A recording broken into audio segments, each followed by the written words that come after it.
everybody, and welcome back to another episode of Networking and Marketing Made Simple. Super excited for today's episode. I got another interview lined up for all of you today, and we are going to be talking about, obviously, some important topics, all based around getting the message of what you have out to more people. And the person that I have for you today is the owner of SoundAdvice Strategies, and focusing specifically a lot on helping podcasters get their message out there, broaden their audience so they can impact more people. And again, outside of that, it's also really good to hear the journey of how people got to where they are, from where they started to where they are now. So we're going to dig into all that and more. So Phyllis Nicols, welcome to today's episode. Well, thank you, Scott. It's nice to be here. I'm excited to talk to you today. Absolutely. So before we get into SoundAdvice Strategies and everything that you do to support podcasters with their messaging and what they have to offer, let's go back before we go forward. And Sure. If you could land on a moment in time where you feel everything shifted, it was kind of like that light bulb moment or that catalytic moment where it kind of shot you into the direction that you're going in now. What was that moment for you? Oh, wow, that's a great question. It was probably several years ago. For a long time, I was a salesperson, and I worked in corporate sales. And when I left the corporate sales environment, I was doing sales consulting. I was teaching small businesses and their sales teams how to sell better and that sort of thing. And I think the real pivotal moment happened when I was working with somebody that had a small and enthusiastic sales team. And we worked together for a few days, and I went to the owner of the company and I said, your salespeople are great. They're hardworking, they're well-intentioned, they really want to do well. They're here for all of it. And the people aren't the problem, and the training isn't the problem. The message was kind of the problem. They just really didn't understand how to kind of just explain a message in a way that really landed with the people they were looking to serve. And I think that's really when the light bulb went off, because that gentleman that owned that company said, well, gee, could you help us with messaging? And the first time he asked, I said, no, I'm a salesperson. And then the second time he kind of asked, it was like, okay, well, maybe we can help you with that. So that's really, I think, when kind of a shift happened. It was like, yeah, that's it. So going back to the time that you spent in corporate sales, what do you feel was that the biggest lesson that you learned in that experience that enabled you to become successful at running your own business and helping other people? A couple of things. One thing, and I think this will probably not come as a surprise to you, but I really enjoyed sales and selling, and I know a lot of people don't necessarily, but meeting new people and calling people I didn't know and talking to people that I didn't know was really interesting and fascinating for me. So I liked that, and I sort of leaned into it. I think that was really helpful for me. Instead of resisting, I think, just the unknown a little bit, I leaned into it. It was kind of like, well, you know what? I don't know this guy that works at this company that I'm supposed to be talking to and calling on. So I'm just going to get to know him and figure out how to do that. That's one of the things I feel like you're really good at. And so that was one of those things. And I at the time, I wouldn't have been able to explain to you that's what I was doing. It just sort of came naturally for me. So that was super helpful. I think a lot of people don't realize that a lot of the gifts and the talents they have are natural gifts and talents. When you spend, I've been in sales, for the better part of now 26 years. And, more than half my life. I'm 44 now. Yeah. So but it's not even so much that I'm great at sales. I really have a joy and a love of connecting with other people. I was always a very inquisitive person, even as a kid. I loved asking questions. But I've always been a good listener too. I've always been very communicative, going back to however young I was. And all of those things translate into being a good business owner, because you need to listen to people, you need to hear them out. But you also need to make sure that when someone's coming to you with a problem, that you can hear what they're saying and provide them a solution. The analogy is that we have two ears and one mouth for a reason. So it's listening more and talking less. So podcasting has become very, very popular. Obviously, Sure. this very well. I've had my podcast for almost 5 years now, come up in November, and it's been a very, very amazing experience. How did podcasting come into your world? And for anyone that's listening to this that has thought of having a podcast that doesn't feel they're a good fit to have one, the second part of that question is what's your message to that person? Sure. So to answer the first part, and Scott, I agree so much with what you just said about like sort of our intuitive talents. That's just, we really can't underestimate that, right? But to the first part, so I was, as I mentioned, doing the sales consulting. So we had transitioned a little bit to helping people with messaging. And one of the clients that we had done some work with, a little bit of work with, just on like some website copy and messaging and that sort of thing, said, I want to start a podcast. And I had just started our own and had kind of figured it out. It was somewhat painful. And this was again in 2017, which in podcast world was kind of a long time ago. The technology's changed. Anyway, so I said, okay, well, we'll help you do that. I'm super proud that particular client is still a client. She's still podcasting and going strong and doing great. And then we had another person that came to us soon after that and said, well, I want to start a podcast too. And I heard you help this other person. And honestly, that's kind of how it happened. We just started talking with people. We had some good results with our first few clients right out of the gate. And that was helpful. And then slowly, we still had copy clients and strategy clients and some other things. And we just kind of slowly, the podcast stuff really just took off for us. So I think, that's what we answered a need. I feel really fortunate that our clients, especially those first few clients, had a lot of faith and confidence in us and gave us a chance to really grow and do a nice job for them. But also we learned a lot, right, from helping those first few people get launched, get up and running, get their show going and that sort of thing. So that's how that happened. And you asked about if somebody's listening, I hear this probably once a day, sometimes more, right? That either somebody doesn't feel like podcasting, they feel like they've missed the boat. Congratulations, first of all, to you for podcasting for almost 5 years. That's really an accomplishment. That puts you probably in the top 1% of podcasters. I think that's phenomenal. But there are people who feel like, well, I'm not Scott. I didn't start years ago. And so I feel like maybe this has passed me by. I want to encourage those people. I don't think that's true, partly because the medium continues to grow and sort of change. The way that people consume podcasting is changing a little bit. There's now more and more avenues and methodologies for people to access that content than there ever used to be.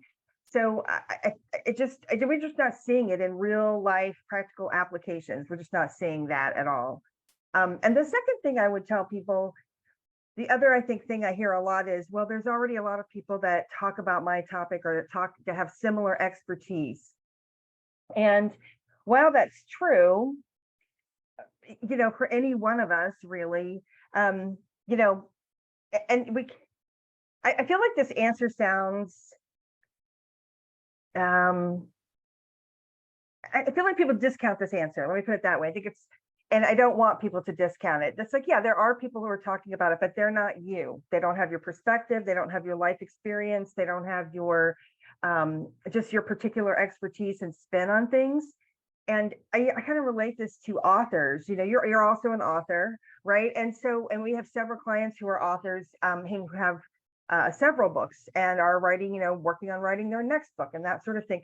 And there are way more books than there are podcasts, and nobody's telling authors like, oh, I've already, there's already a lot of books on my topic, or I'm just not, we're just not going to write any more books because there's already so many. I feel kind of the same way about podcasting. There's a place for it. And also for some people, for, you and I probably come to this a little more easily just because we like listening, we like asking questions, we like meeting new people, we sort of like the process of some of this. If there's somebody who's listening who doesn't like this kind of process, that's okay too. One of the best things about podcasting is that there aren't really any rules. You can have whatever type of show you want. You don't have to interview people if that's not your thing. You can have a short 5-minute podcast where you just share one little tiny tidbit of information, or perhaps you do a series of things where you go through maybe like the 5 key things in your industry that people need to know, or, some things like that. You can just really do it in the way that works for you. And I think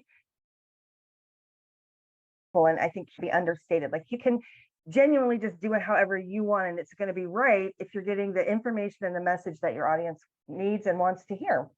I mean, that's what inspired me to start mine. Nancy and I were driving one day, and Russell Brunson had a podcast at one point, and it was just like 3 or 4 minutes long. And I remember turning to Nancy, I'm like, that's a podcast? Like, it was only a couple minutes. And she said, yeah, that's it all.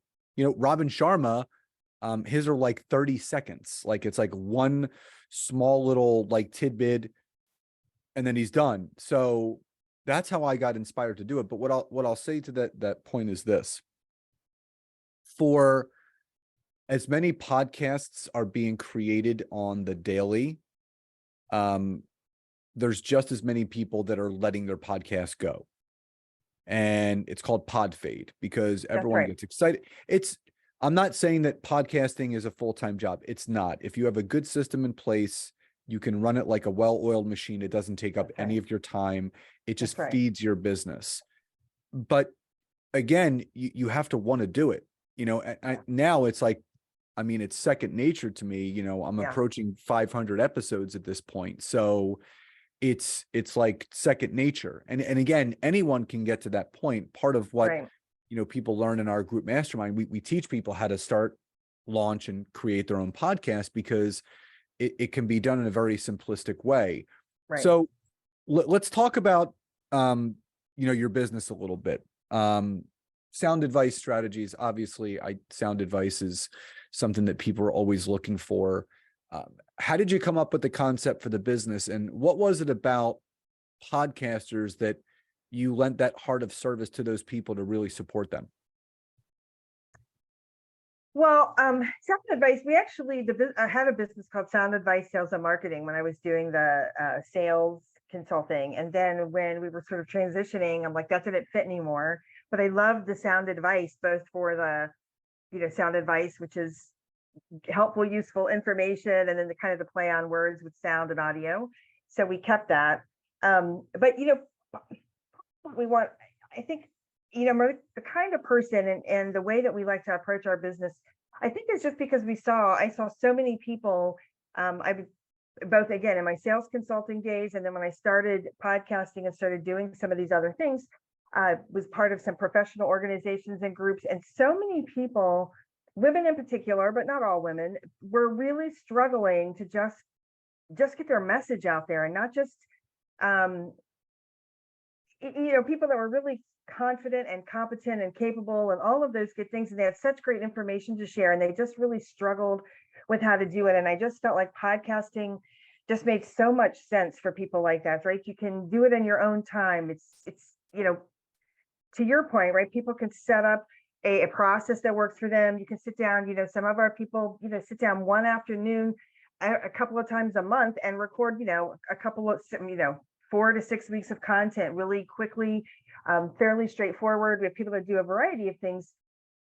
And I think that flexibility is helpful. One of the other things I know is that when there's something powerful, I think, about using our voice, our literal voice, right? Like when you and I talk, or I talk with somebody that I've just met for the first time, there's just a really cool, connection, right? That we get. I connect a lot online, just like you do with LinkedIn and a variety of other tools and resources. And I don't want to give those up, but there's a really cool thing that happens when we're hearing and listening. We can understand the tone and the energy and all of those things. And that's another reason why I just really feel passionate about this, and encouraging, again, some people I think that are like never going to do video. They're never going to do some of these other things. They just don't feel comfortable in those kinds of mediums. But podcasting, most of us, when we're talking about things that we know a lot about, we're really passionate about, that comes through, even if we're not the most polished or well-spoken speaker in the world. And our audience, I think, really can take it in and then sort of absorb not just the message itself, but like the energy of the message too. No, I totally agree because, the magic is in the message. So you start really attracting certain people, to what you're doing and how you're doing it by that organic message that you have. Right. So where do you see the podcasting world going? Obviously, there's ebbs and flows. There's a lot of people that jump onto it. There's times where it's pretty quiet. There's not a lot, going on with it. Where do you see the podcasting world going in the next 2 to 3 years? And, for the business owner that doesn't have a podcast, how impactful could it be for their business to help grow and scale it? Yeah. So there's a couple of things. I mean, I think podcasting is going to continue to grow. I do think that over the next few years, we may see the way that people consume some of the content change a little bit differently. But the audiences continue to get bigger and bigger and more mainstream. So I think if somebody's listening and they feel like, oh, again, like the podcast has passed them by or it's too late for them to start, I just don't think that's true. The other thing I think we see happening are people really understanding we use the introduction of AI, but there's lots of other forces that impact this too, right? I feel like there's the value of creating a real true connection and also providing access is going to go up and up and up. I think. I feel like it's going to become, there's a ton of great content and good content. There's always going to be a place for it, no matter what the medium. But I think for a business case right now, the basics of who you are and what you do and who you serve, like that's the minimum. People expect that. They're going to find that on your website. They're going to find that in a variety of places. And it's great. You have to have that stuff there. But then I think the power of podcasting and then some other forms and even video content as well, obviously allows, again, for people to truly feel like they make a connection with you, and it gives them some access, and it provides, I think, a level of credibility, especially with AI content coming. So it's so powerful at this point, or it kind of really, I mean, I'm starting to get emails from people going like, I wrote this email myself. This is not an AI powered email. I'm starting to see that on other content, like this was recorded by me. I didn't, this isn't an AI thing. So I think we're going to see more of that. And I think that means more than ever in the business world, people are going to be looking for, I hate to use the word authenticity, it gets overused, but it's legit. And I think that's where it's going to come into play. I think if you were the owner, even of a very large business, it might not be your clients you need to do this for. It might be internal stakeholders and people on your team. If you work in a super large company, you don't know who the CEO is. You don't know who the C-level people are. I mean, you might know them by name, but you don't know who they are, what they stand for. I think that's really powerful. One other thing I'll share, I believe it was Edison Insights, I believe, that does a lot of statistics and tracks a lot of metrics in podcast world, found that 60% of people are looking for sort of that next level of expertise. They're looking for people that share their values, that share, like, so even in a large B2B environment, like businesses want to do business with people and other companies who share kind of common, like values is really the best word, right? So that's another thing I think that comes across really well in podcasting. A mission statement on your website is cool, but if you as a CEO or even a C-level or a mid-manager level person at a large company, to really talk about how your company lives those values and how you actually, treat your people and all those kinds of things, I think it's super powerful. And I think a lot of people could be missing the boat. One other thing I will share too is, right now the job market in some sectors especially is really tight. Finding good, valuable, skilled employees in some areas is really difficult. And I think something like a podcast where you have the ownership and the leadership of a company really talking about how they value employees, sharing stories, having employees tell their own story, is super powerful. I know one company who's doing that now, and they're seeing a lot of interest. Like, people are actually saying, hey, that's the kind of company I want to work for. That's the kind of leadership I'm looking for. Those are the kinds of people I feel like I could, do my best work at, and they could mentor me and give me opportunities. So yeah, I just feel like there's so many opportunities to just make that real connection, for lack of a better word. I know that's overused, but that's really what it is at the end of the day. I love that. Now, if someone listening to this podcast is interested in hearing more about you and what you do, how you serve people, what's the best way for people to find out more about Phyllis, and obviously the ways that you help individuals that have podcast or business? Sure. Thanks, Scott. So the best way to really is to go to soundadvicestrategies.com/resources. If you want, we have a short little free audio.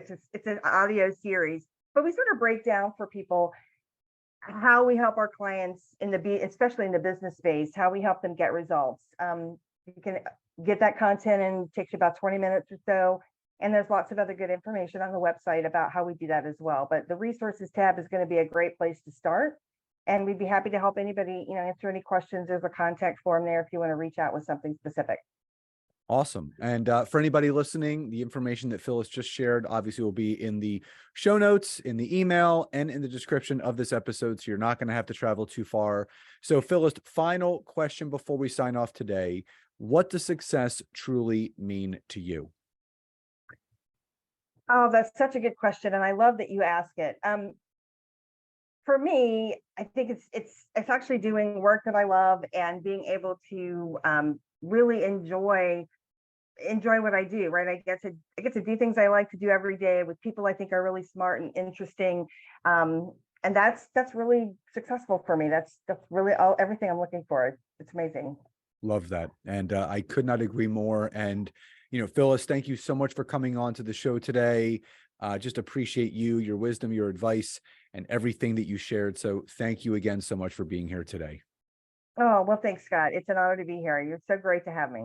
Thank you. And again, anyone that's listening, remember, all the information about Phyllis and how she can serve you will be in the show notes, the email, and the description of this episode. So everyone, please enjoy the rest of your days, and I'll talk to you next time.